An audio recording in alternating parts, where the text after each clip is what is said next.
नमस्कार, मैं श्यामगिरी। आज के कार्यक्रम में आप सभी दर्शकों का स्वागत है। बिहार में दिखने लगा है मोदी के खिलाफ जबरदस्त गुस्सा।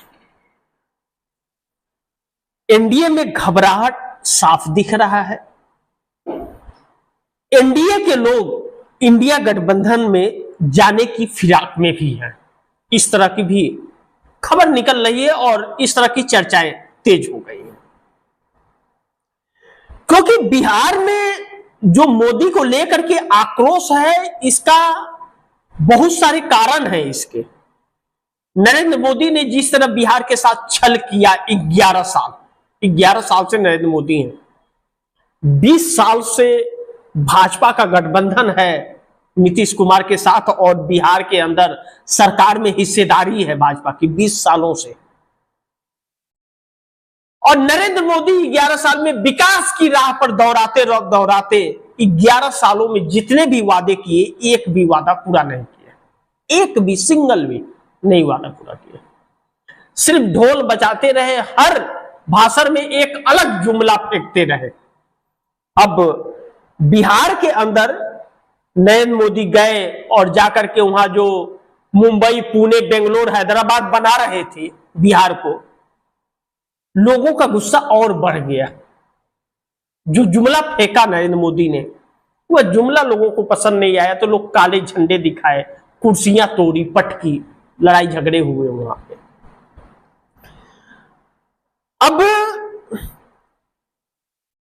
जनता का गुस्सा, जबरदस्त गुस्सा देख करके एनडीए गठबंधन के अंदर एक घबराहट सी परिस्थिति बिहार के अंदर उत्पन्न हो गई। हालांकि वैसे पूरे देश में उत्पन्न हो रही है, जिसका सीधा असर केंद्र सरकार पे पड़ेगा, जिस पर हम लोग चर्चा भी करेंगे। लेकिन बिहार के अंदर साफ दिख रहा है कि एनडीए के लोग इंडिया गठबंधन के अंदर जाने की फिराक में है। नीतीश कुमार की पार्टी में दो फाड़ है। नीतीश अगर नरेंद्र मोदी का साथ, एनडीए का साथ नहीं छोड़े, तो नीतीश को छोड़ करके कांग्रेस आरजेडी में जाने की तैयारी है। चिराग पासवान को लेकर के भी परिस्थितियां सही नहीं है, उनके लोग भी सब कुछ ठीक ठाक नहीं चल रहा है। जीतन राम मांझी और उपेंद्र कुशवाहा का कोई विषाद ही नहीं है, उनकी तो कोई गिनती नहीं है। लेकिन अब अलग अलग दांव खेल रही है, लेकिन कुछ फायदा नहीं हो रहा है। और चुनाव आयोग द्वारा जो बिहार के अंदर हालात बना दिए गए हैं, अब साफ यह दिखने लगा कि बेईमानी से चुनाव जीतने की कोशिश कर रहे हैं, जो चुनाव आयोग और मोदी सरकार को भारी पड़ने जा रहा है। ऐसे में एनडीए गठबंधन के जो नेता हैं, चाहे नीतीश कुमार की पार्टी को हो, चाहे दूसरों को, उन लोगों के अंदर अब यह आ गया कि एनडीए की सरकार बिहार में भी जाने वाली है और केंद्र में भी सत्ता जाने वाला है, और उसके बाद फिर हालात और गंभीर हो जाएंगे। तो इसके लिए पाला बदल लो वक्त से पहले। अब यह वक्त बताएगा कि क्या होगा, लेकिन अब तो गजब हो गया। एक खबर जो मैं आपको बताने जा रहा हूं, आप दर्शक चौंक जाएंगे। भारतीय जनता पार्टी के अंदर से अब आवाजें उठने लगी हैं। मोदी कैंप में बौखलाहट सी मची हुई है। भाजपा के अंदर दो धारा हो गया है, एक आरएसएस का धारा और एक मोदी का धारा। यह दो धारे हो गए हैं और एक बीच का धारा है, तीन धारे हैं।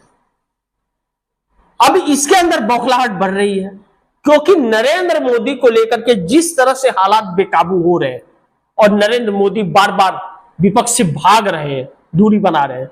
अब मानसून सत्र शुरू होना है, विदेश भाग रहे हैं। तो कब तक आप पंडित जवाहरलाल नेहरू और इंदिरा गांधी का बात करोगे? आप अपना तो बताओ 11 सालों का, तो बताने के लिए कुछ नहीं है, और जो बर्बाद किया है उस पर बोलने के लिए कुछ नहीं है। तो अब अंदर से आवाज उठनी शुरू हो गई है भाजपा के अंदर। जो दो धारा है, मोदी का धारा जो है, वह बड़ी परेशान है। परेशान होने की वजह यह है कि आरएसएस भी अचानक हमलावर हो गया, और आरएसएस के अंदर यह चर्चा होने लगी कि 20 सांसद जो हैं वह इस्तीफा दे दे, या इंडिया गठबंधन जो अविश्वास प्रस्ताव लाने की चर्चा चल रही है, अविश्वास प्रस्ताव लाता है तो 20 गैर हाजिर हो जाए पार्लियामेंट से, गिर गई सरकार। नीतीश साथ है नहीं है कोई फर्क ही नहीं पड़ता। अब इन बातों से मोदी कैंप के अंदर बहुत संशय एक पैदा हो गया है, और यह कहा जा रहा है अब कि 20 सांसद, आरएसएस के 20 सांसद अगर हट गए तो मोदी को इस्तीफा देना पड़ जाएगा, या 20 सांसद इस्तीफा दे देंगे, या तो आरएसएस के 20 सांसद इस्तीफा दे देंगे तब मोदी का इस्तीफा, तो 20 सांसद हट जाएंगे, सरकार गिर जाएगी, तो मोदी को इस्तीफा वैसे ही देना पड़ेगा, या वह सांसद इस्तीफा दे देंगे तो वैसे ही सरकार गिर जाएगी। दोनों हालात नरेंद्र मोदी के लिए शुभ संकेत नहीं है। और दूसरी तरफ चंद्रबाबू नायडू अपने तेवर बनाए ही हुए हैं, नीतीश कुमार अलग ही विचार विमर्श में है। ऐसे में बड़ी महत्वपूर्ण होगा कि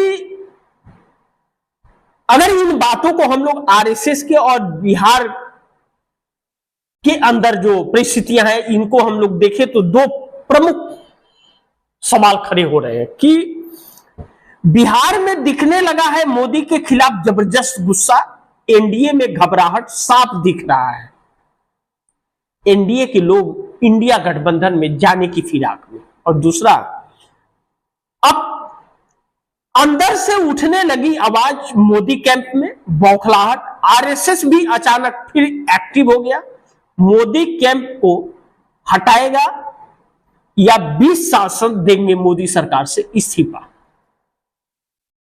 या 20 सांसद अगर इस्तीफा दे दिए ना तो पूरा खेल उल्टा पड़ जाएगा। अब अगर हम इसमें चर्चा करें और यह कहें कि बिहार में जो गुस्सा दिख रहा है आम जनता का, बिहार का गुस्सा बिहार के लोगों के लिए बड़ी जायज है। वह वर्षों से सताए गए हैं, कई दशकों से सताए जा रहे हैं, उनके हक छीने जा रहे हैं, और बहसबाजू नेता जा करके बहस के और जुमले दे करके जनता को बेवकूफ बना करके आते हैं, और अब तो पुणे और मुंबई बनाने लगे हैं। जो एक गांव को गोद लेकर के गांव को नहीं संभाल पाए वह मुंबई और पुणे बना रहे हैं। बिहार 2 पावर प्लांट मांगा था जिससे लोगों को रोजगार मिले, तो वह देने से इंकार कर दिया और मुंबई पुणे बना रहे। सोचिए जुमलों की बौछार में।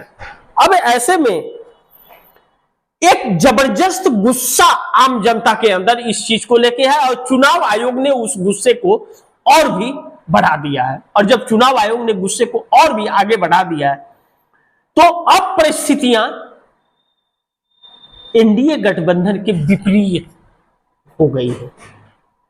ऐसे में साफ दिख रहा है कि वह नेता यह सोचने पर मजबूर है एनडीए के अंदर या नीतीश कुमार के पार्टी के अंदर, जो नरेंद्र मोदी से सहमत नहीं है और चाहते हैं कि नीतीश कुमार एनडीए का साथ छोड़ दे, या एनडीए के कुछ और घटक दलों के नेता यह देख रहे हैं कि अब नरेंद्र मोदी का लाइफलाइन खत्म हो गया है, अब यह लगातार डाउनफॉल में है, उठना नहीं है इनको, लगातार और भी गिरना ही है, तो इनके चक्कर में कहीं हम भी लपटा ना जाए। कहते हैं ना गेहूं के साथ साथ घून भी पीस जाता है। इन चीजों को मद्देनजर रखते हुए एनडीए गठबंधन के कुछ नेता इंडिया गठबंधन में जाने की फिराक में है। जैसे नीतीश कुमार की पार्टी के 2 धारा, अगर नीतीश कुमार ने एनडीए का साथ नहीं छोड़ा तो वह नीतीश का साथ छोड़ देंगे और इंडिया में चले जाएंगे।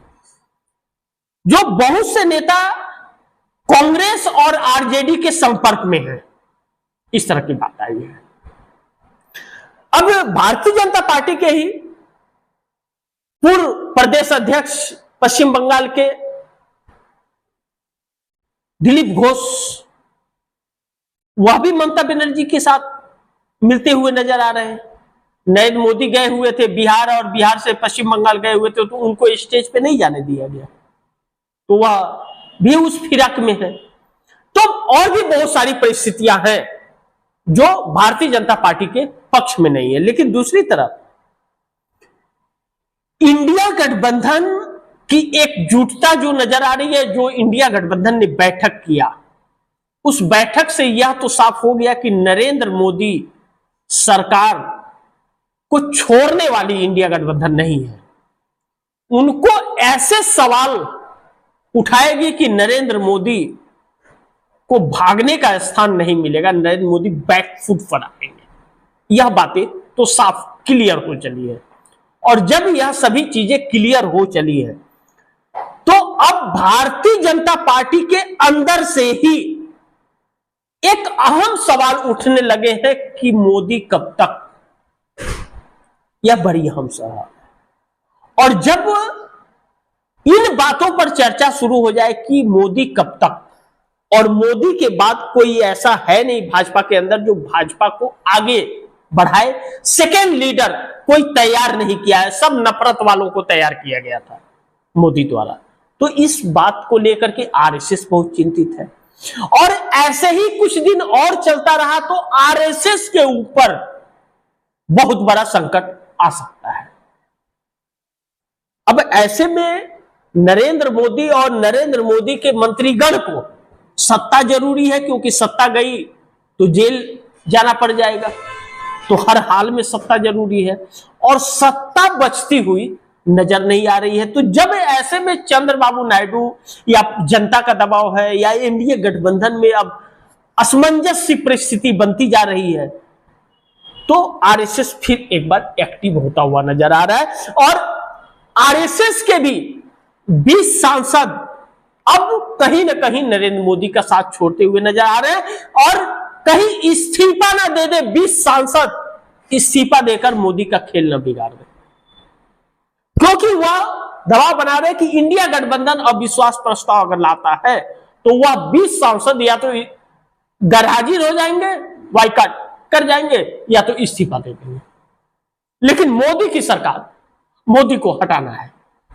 और अगर भाजपा आरएसएस में यह आवाज उठे तो फिर यह छोटी बात नहीं है, क्योंकि इस बात से भी इस पर यह शक होता है कि पार्लियामेंट्री की बैठक, संसदीय दल की बैठक अभी तक भारतीय जनता पार्टी का हुआ नहीं। 1 साल से ज्यादा हो गया सरकार बने हुए। 9 जून को सरकार शपथ ली थी, 4 जून को रिजल्ट आया था। 4 जून के बाद आज तक संसदीय दल की बैठक भारतीय जनता पार्टी की नहीं हुई है। भारतीय जनता पार्टी में नेता नरेंद्र मोदी को नहीं चुना गया, अपने आप ही बन गए। तो यह सारे हालात जो हैं वह नरेंद्र मोदी सरकार को संकट में डाल रहे हैं। ऐसे में जो अंदर से आवाज उठ रही है मोदी कैंप, मोदी का जो कैंप है जिसमें निशिकांत दुबे जैसे लोग, अश्विनी वैष्णव, निर्मला सीतारमण, यह सब है, जो इन लोगों के अंदर एक बौखलाहट सी परिस्थिति आकर के खड़ी हो गई। और जब बौखलाहट सी परिस्थिति खड़ी हो गई है तो आरएसएस भी अचानक एक्टिव हो गया। और अब आरएसएस एक्टिव होने का मतलब है कि मोदी कैंप को और भी दिक्कतें हो रही हैं, और भी परेशानियां, बौखलाहट सी मच रही हैं, क्योंकि 20 सांसद देंगे मोदी सरकार से इस्तीफा। अगर यह 20 सांसद आरएसएस के जो ऊपर जो दबाव डाल रहे हैं कि इंडिया गठबंधन अगर अविश्वास प्रस्ताव लाता है तो हम संसद से गैरहाजिर हो जाए, उस दिन हम जाए ही ना, या कल तबीयत खराब हो गया, या हम जाए और उठ करके हम चले आए कि तबीयत ठीक नहीं है, जा रहे हैं हम, सरकार गिर जाएगी। 20 लोगों के वोट नहीं होंगे, सरकार धराशायी हो जाएगी।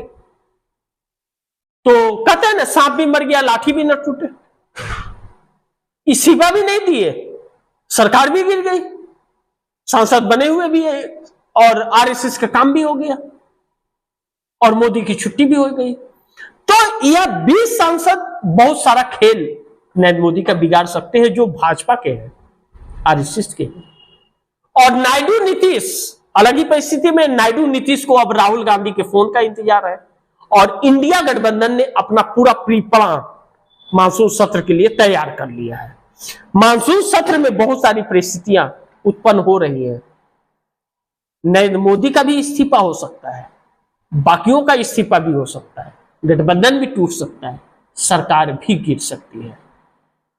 अब देखना यह होगा कि इंडिया गठबंधन का क्या होता है फैसला और इंडिया गठबंधन क्या रुख अपनाता है।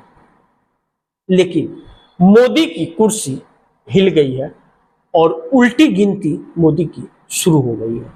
तो इसी के साथ आप दर्शकों से इजाजत चाहूंगा, अगली खबर के साथ फिर हाजिर होऊंगा। लेकिन आप दर्शकों की क्या राय है, क्या सुझाव है, कमेंट बॉक्स में जरूर दीजिएगा। इस खबर को ज्यादा से ज्यादा शेयर कीजिएगा, अपने दोस्तों को भी कहिएगा आगे शेयर करें। आपने अगर चैनल को सब्सक्राइब नहीं किया, चैनल को सब्सक्राइब कर लीजिएगा। मिलते हैं फिर अगली खबर के साथ, तब तक के लिए नमस्कार।